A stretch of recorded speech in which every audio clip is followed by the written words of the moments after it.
Saharanpur police के द्वारा अवैध नशे का काला कारोबार करने वालों के खिलाफ लगातार धरपकड़ अभियान चलाया जा रहा है। इसी क्रम में आज सहारनपुर थाना गनगोह पुलिस ने डाक पार्सल के जरिए अवैध रूप से मादक पदार्थों की तस्करी करने वाले 3 शातिर नशा तस्करों संजय पुत्र ब्रह्मपाल, गुरप्रीत पुत्र यादवेंद्र व सादिक पुत्र मुतयाज को गिरफ्तार किया है, जिनके कब्जे से पुलिस ने 106 किलो अवैध डोडा पाउडर भी बरामद किया है। मामले का खुलासा आज एसपी देहात सागर जैन ने पुलिस लाइन में प्रेस वार्ता कर किया। जी, अभी विगत कुछ दिनों से जो मादक पदार्थों की तस्करी करने वालों के विरुद्ध अभियान चलाया जा रहा है। इसी क्रम में कल रात्रि में 3 अभियुक्तों को गिरफ्तार किया गया मुखबिर की सूचना पर, और एक ट्रक भी उनके पास से गिरफ्तार किया गया जिससे वो मादक पदार्थों की तस्करी करते थे, जिसमें से कि 106 किलो डोडा पोस्ट पाउडर बरामद किया गया है। गिरफ्तार अभियुक्त जो हैं संजय, ये नलेड़ा गांव का रहने वाला, थाना नकुड़ का, जो कि ड्राइवर है स्वाति ट्रांसपोर्ट कंपनी का, जो कि हरिद्वार में एक ट्रांसपोर्ट कंपनी है, उसी का ये ट्रक मिसयूज़ करके उस कंपनी का जो रजिस्टर्ड ट्रक है उसको लेकर राजस्थान जाता है।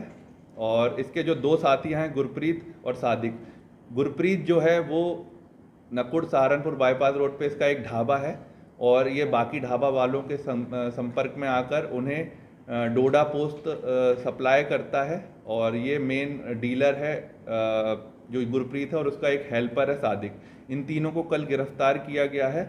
जो संजय है वो उसने बताया पूछताछ में कि वो पर जो है 300 रुपये केजी के हिसाब से उसका कमीशन रहता है। तो अगर 1 कुंटल में अगर वो लेके आता है तो उसका 30,000 के आसपास कमीशन बैठता है, और बाकी जो है इनको दे देता है। और फिर ये जो है सादिक और गुरप्रीत बाकी ढाबों पर ये डोडा पोस्ट को सप्लाई करते हैं, क्योंकि अक्सर ये ढाबों पर ही इसकी बिक्री हुई है, ऐसा उन्होंने बताया।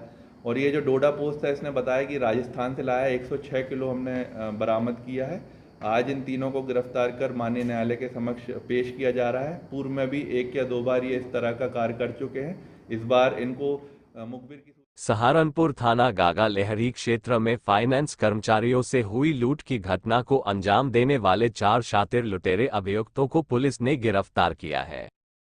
पुलिस ने लुटेरों के कब्जे से लूट का सामान और कैश भी किया बरामद। अभियुक्त राकेश ने पुलिस की पूछताछ में बताया कि वह कुछ दिन पहले ही जेल से छुटकारा आया है और जेल में उसकी मुलाकात दीपक नाम के युवक से हुई थी।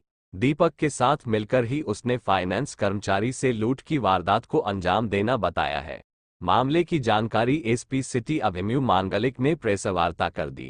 कुछ दिनों पहले ये 3 से 4 दिन पहले की बात है, गागालेडी थाना क्षेत्र में जो तिवाया के लिए रोड जाती है वहाँ पे ये 2 फाइनेंस कर्मी वहाँ पे 2-3 गांवों से कलेक्शन करने के बाद ये बाइक से आ रहे थे।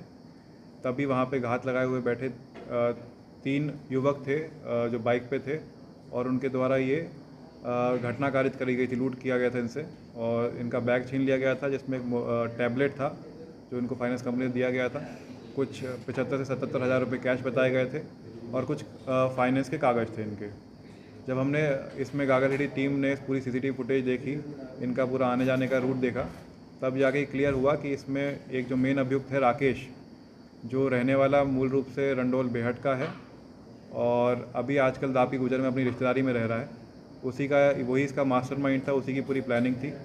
उसकी रिश्तेदारी गागालेडी थाना क्षेत्र में गांव में थी, जहां पे ये फाइनेंस कर्मी वहां से पैसा कलेक्ट करने आते थे।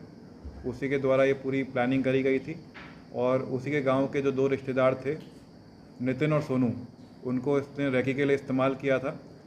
और जब ये जेल में था राकेश, तो इसका संपर्क एक दीपक जो मुजफ्फरनगर से जेल गया हुआ था उससे हुआ, और उसके 2 साथी जिनका नाम रवि और सूडा, इनको दीपक ने बुलाया था एक घटना कारित करने के लिए, और इस तरह मिलकर इन 6 लोगों ने पूरी घटना कारित करी थी। कुछ लोगों ने इसमें रैकी करी थी, कुछ लोगों ने मिलकर बाइक पर आकर ये इनको तमंचा दिखाकर इनसे लूट कारित करी गई थी। सर, मुजफ्फरनगर में कितने लोग हैं इसमें?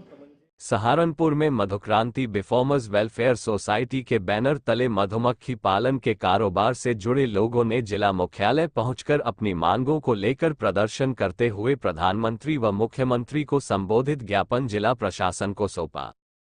मोहम्मद तंजीम अंसारी ने बताया कि हमारे शहद के उत्पादन का मूल्य हमें नहीं मिल पाता है और अगर मिलता भी है तो उसके दाम घटा दिए जाते हैं, जिससे मधुमक्खी पालन करने वालों की दुर्दशा हो रही है। उन्होंने कहा कि प्रधानमंत्री व मुख्यमंत्री हमारे लिए कोई ऐसा कदम उठाए जिससे हमारी आजीविका चलती रहे। मधुमक्खी का ये एक छोटा सा व्यवसाय है जो पिछले 35 साल से हम लोग यहाँ पर करते आ रहे हैं, मगर दुर्भाग्य ये है कि हमारे शहद का उत्पादन का मूल्य नहीं मिल पाता, और जब कभी उत्पादन का मूल्य मिलना होता है तो किसी कारणवश उसको एक ट्रेजरी के हिसाब से उसके उत्पादन का मूल्य घटा दिया जाता है। आज हमारा शहद का उत्पादन शहर के अंदर जो है काफ़ी कम हो रहा है, क्योंकि उत्पादन कम हो रहा है, लागत बढ़ रही है। लागत बढ़ने के कारण से किसान परेशान है और उत्पादन घटने की कारण से भी किसान परेशान है।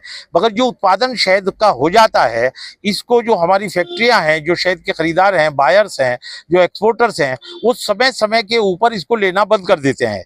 जैसे ही शहद निकल के फार्मर के हाथ में आता है तो इसको लेना खरीदना बंद कर देते हैं। उसका क्या होता है, किसान अपनी मधुमक्खियों को समय पर माइग्रेट नहीं कर पाता, उनको भोजन नहीं दे पाता, इस कारण से उसकी मधुमक्खियों को हानि पहुंचती है। प्रधानमंत्री जी से कहना चाहते हैं, मुख्यमंत्री जी से कहना चाहते हैं, जिला अधिकारी महोदय से कहना चाहते हैं कि इनके लिए आप कोई ना कोई ऐसा कदम उठाएं जिससे कि इनकी भी आजीविका चलती रहे, इनके परिवारों का पालन पोषण चलता रहे, क्योंकि सहारनपुर डिस्ट्रिक्ट हमारा